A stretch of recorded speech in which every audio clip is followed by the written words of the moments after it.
Peut-être avez-vous vu tout près de chez vous des garages qui s'affichent clé verte. J'ai M. Tanguay aujourd'hui qui est avec nous pour nous en parler. Bonjour. Bonjour. Vous allez bien? Oui, ça va bien.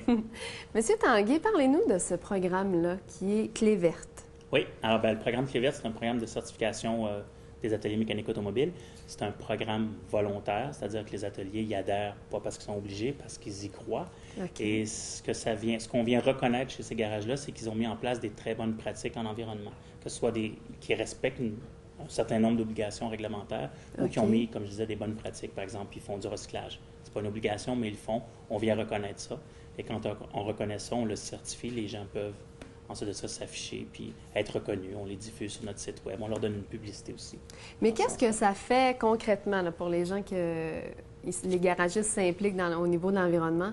Mais concrètement, qu'est-ce qu'ils doivent faire pour être certifiés clé verte? Bon, dans un premier temps, évidemment, ils doivent s'inscrire, nous manifester leur intérêt. Nous, on arrive on a un gros cartable de normes puis de bonnes choses à faire, plein d'informations. On les rencontre, on les forme. Notre principe, c'est pas de la coercition, c'est de les accompagner, c'est de les aider. Donc, on les forme, on leur dit, regarde, il faudrait que tu fasses ça, tu savais-tu qu'il y a cette réglementation-là, savais-tu que ça serait une bonne idée si tu faisais ça dans ton garage. On leur donne toute cette information-là, ils mettent en place des choses, ils ont toujours des choses à changer dans leur garage la première fois qu'on va les voir.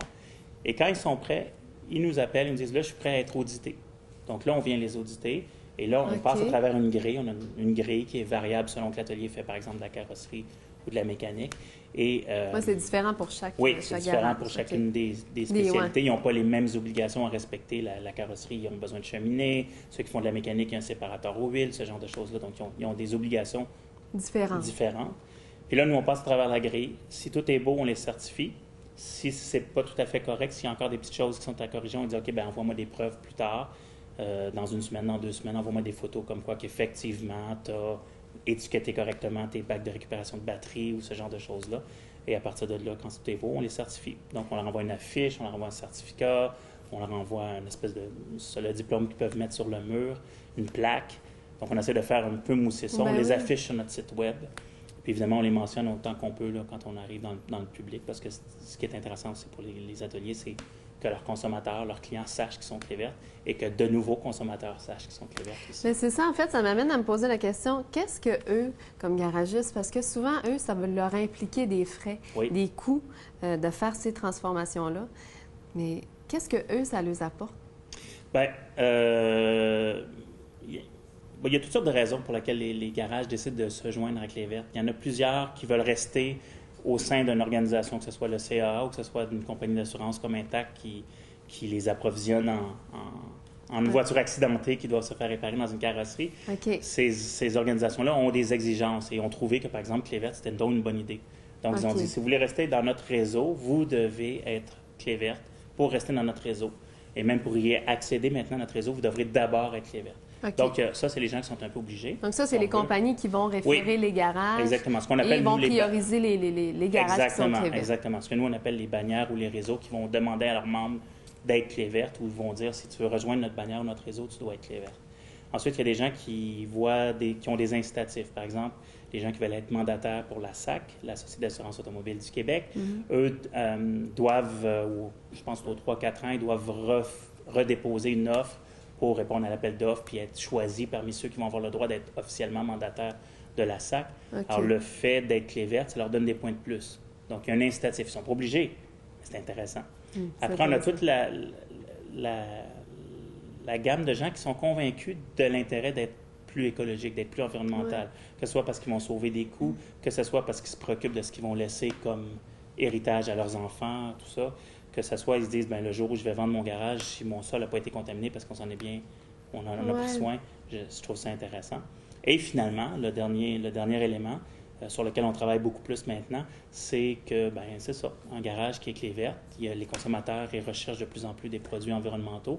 Donc, tant qu'à choisir entre 2 garages, je ne sais pas trop lequel aller, bien, pourquoi je n'irais pas à un endroit où je sais que tous les déchets qui vont être autour de l'entretien de ma voiture vont être récupérés correctement, où je sais que les employés, il y a un niveau de protection de la santé et de la sécurité des employés qui est plus élevé, ou enfin, j'ai une assurance. Parce que les gens ça ne veut pas dire que tu n'es pas ouais. clé verte, que c'est pas comme ça, mais quand tu es clé verte, tu as cette assurance. Parce que les gens sont de plus en plus conscientisés, justement, à faire attention à l'environnement et à faire attention même aux gaz à effet de serre et tout ça des voitures. Il y a même des voitures hybrides maintenant qui s'en viennent. Est-ce que les garages sont en fonction de ça aussi? Non, nous, on est vraiment dans le marché du véhicule secondaire, c'est-à-dire qu'on est dans la réparation des voitures. On a des concessionnaires qui sont clés vertes, mais ce qu'on certifie chez eux, c'est le département de réparation des pièces.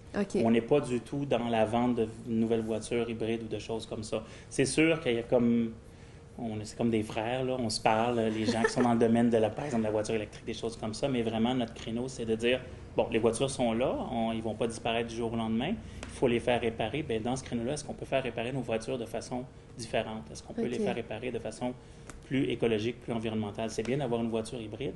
J'en ai une, je suis bien content, mais en plus, si je suis capable d'avoir un garage qui va réparer ma voiture de façon plus environnementale, bien, tout le monde y gagne. Dans la vallée du Richelieu, il y a plusieurs garages, j'imagine.